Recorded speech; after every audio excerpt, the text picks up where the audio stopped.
청년 여러분 반갑습니다. 오랜만에 영상을 통해서 여러분과 소식을 나누게 되었습니다. 거리두기 단계로 2주가 될지 혹은 그 이상이 될지는 모르겠지만 어디에 있던지 한 사람의 그리스도인으로서 살아가는 데 있어 소홀함이 없는 저와 여러분이 되기를 바랍니다. 우리 함께 하나님의 말씀 나누겠습니다. 누가복음 22장 61절에서 62절입니다. 신약성서 누가복음 22장 61절에서 62절입니다. 세번역 성경입니다. 주님께서 돌아서서 베드로를 똑바로 보셨다. 베드로는 주님께서 자기에게 오늘 닭이 울기 전에 네가 3번 나를 모른다고 할 것이다 하신 그 말씀이 생각났다. 그리하여 그는 바깥으로 나가서 비통하게 울었다. 아멘. 잘 아는 얘기죠. 예수님께서 십자가 처형을 당하시기 전에 체포되셨고 대제사장의 집에 끌려가셨습니다. 오늘 본문이 그 상황을 얘기해주고 있는데 그 상황의 한복판에 베드로가 있었습니다. 그때 사람들이 모닥불 앞에 앉아서 이런저런 얘기를 나누고 있었는데 베드로도 슬며시 그 자리에 함께 동석을 하게 되죠. 그 자리에서 베드로는 예수님께서 이미 말씀하셨던 것처럼 3번씩이나 주님을 모른다고 부인을 하게 됩니다. 그리고 바로 그때 닭 울음소리가 들렸습니다. 오늘 보면 61절 앞부분입니다. 주님께서 돌아서서 베드로를 똑바로 보셨다. 예수님이 3번씩이나 모른다고 부인한 베드로를 보셨습니다. 그리고 그 예수님의 시선을 베드로 역시 마주 봅니다. 자, 예수님의 시선과 베드로의 시선이 마주치고 있습니다. 부딪히고 있죠. 그때 일어난 베드로의 반응이 무엇입니까? 이어지는 9절입니다. 베드로는 주님께서 자기에게 오늘 닭이 울기 전에 네가 3번 나를 모른다고 할 것이다 하신 그 말씀이 생각났다. 잊고 있었던 예수님의 말씀이 생각이 난 겁니다. 그 말씀의 핵심이 무엇입니까? 베드로야, 네가 나를 3번 부인하게 될 것이다. 예수님의 그 말씀이 예수님을 바라보는 순간에 생각이 났던 겁니다. 그리고 정말 그렇게 예수님을 지금 배신하고 있는 자기 모습, 한심한 모습, 그 처참한 모습을 베드로가 보게 된 거죠. 즉 예수님을 보면서 동시에 자기 자신을 보게 된 겁니다. 내가 지금 여기서 뭐 하고 있지? 내가 왜 여기서 예수님을 배신하고 있지? 자기 자신의 모습을 정확하게 들여다본 겁니다. 여러분, 예전에 섬기던 교회가 수원에 있는 교회였습니다. 교회가 시장 골목에 위치하고 있었습니다. 그래서 늘 시끌시끌했습니다. 하루는 교회 사무실 창밖 너머로 너무 시끄러운 싸움 소리가 들렸습니다. 무슨 일인가 나가봤더니 한 아주머니하고 어떤 다른 아주머니가 싸움을 하고 있었습니다. 크게 소리를 지르면서요. 유심히 지켜봤더니 그 두 아주머니 가운데 한 아주머니가 제가 섬기던 교회의 권사님이셨습니다. 제가 그 권사님을 계속 쳐다보고 있자 어느 순간에 그 권사님의 눈빛이 제 눈빛과 서로 마주하게 되었습니다. 권사님이 마침내 저를 발견하게 된 것이죠. 그때부터 권사님이 싸움을 계속해서 이어가지 못하고 중간에 포기해 버렸습니다. 자, 그러면 생각을 해보십시오. 그 권사님이 저하고 눈이 마주치는 순간에 누구를 본 겁니까? 목사인 저를 본 겁니까? 아닙니다. 목사인 저를 보는 동시에 자기 자신을 보게 된 겁니다. 내가 지금 여기서 뭐 하고 있지? 이런 생각이 퍼뜩 들었던 거죠. 자기가 섬기는 교회의 목사를 보면서 자신 역시 그 교회의 권사라는, 즉 자기 자신의 모습을 정직하게 그때서야 보게 된 겁니다. 그리고는 그 싸움이 와해됐습니다. 베드로도 지금 마찬가지입니다. 예수님을 배신했던 내 모습, 예수님을 3번씩이나 부인했던 내 모습, 자기 자신을 예수님을 보면서 동시에 정확하게 들여다보게 된 거죠. 그렇게 자기 자신을 보자마자 취했던 행동이 무엇이죠? 곧바로 밖에 나가서 통곡을 하게 됩니다.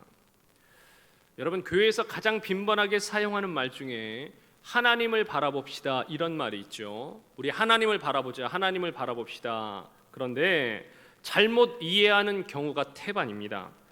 바라보자 그랬더니 하나님 모습을 떠올리려고 애를 씁니다. 그렇게 애를 쓰다가 인자한 인상에 수염이 긴 할아버지 얼굴이라도 퍼뜩 이미지가 떠오르면 감격을 하죠. 하나님을 바라본다는 것은 그런 뜻이 아닙니다. 우리가 이 바라본다는 말을 그냥 두 눈으로 본다고 오해하고 있기 때문에 발생하는 겁니다. 자, 여러분, 바라본다는 말은 결합어입니다. 합성어입니다. 바란다, 무엇을 원한다는 말과 또 무엇을 본다는 말, 이 바란다와 본다는 두 가지 말이 결합되어서 바라본다는 말이 나온 거죠. 그러면 이 바라본다를 한번 풀어봅시다. 자, 내가 바라는 것, 내가 원하는 것을 우리 기독교식 용어로 무엇이라고 말을 하죠? 그것을 소망이라고 합니다. 소망.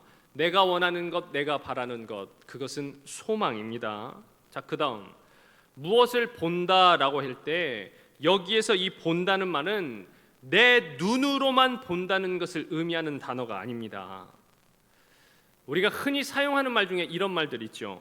이 음식 맛 좀 볼래? 이 음식 맛 좀 봐봐. 이런 말 사용하죠. 생각해 보십시오. 음식을 어떻게 봅니까? 음식 맛을 보려는데 그 맛이 보입니까? 이 말은 눈으로 본다는 말이 아니라 이 음식 맛을, 그러니까 음식을 먹어보고 그 맛을 생각해 보라는 말입니다. 그 맛을 느껴보라는 말이죠. 경험해 보라는 말이죠. 또 이런 말도 있습니다. 이 음악 한번 들어볼래? 이 음악 한번 들어봐봐. 여러분, 음악을 어떻게 봅니까? 음악은 보는 게 아니죠. 듣는 거죠. 그래서 이 음악을 들어봐봐. 음악 좀 들어볼래? 이 말은 그 음악을 듣고 음악에 대해서 생각을 해보라는 말입니다. 음악을 경험해 보라는 말이죠. 그러므로 바라본다는 말의 정확한 의미가 무엇인지 아시겠습니까?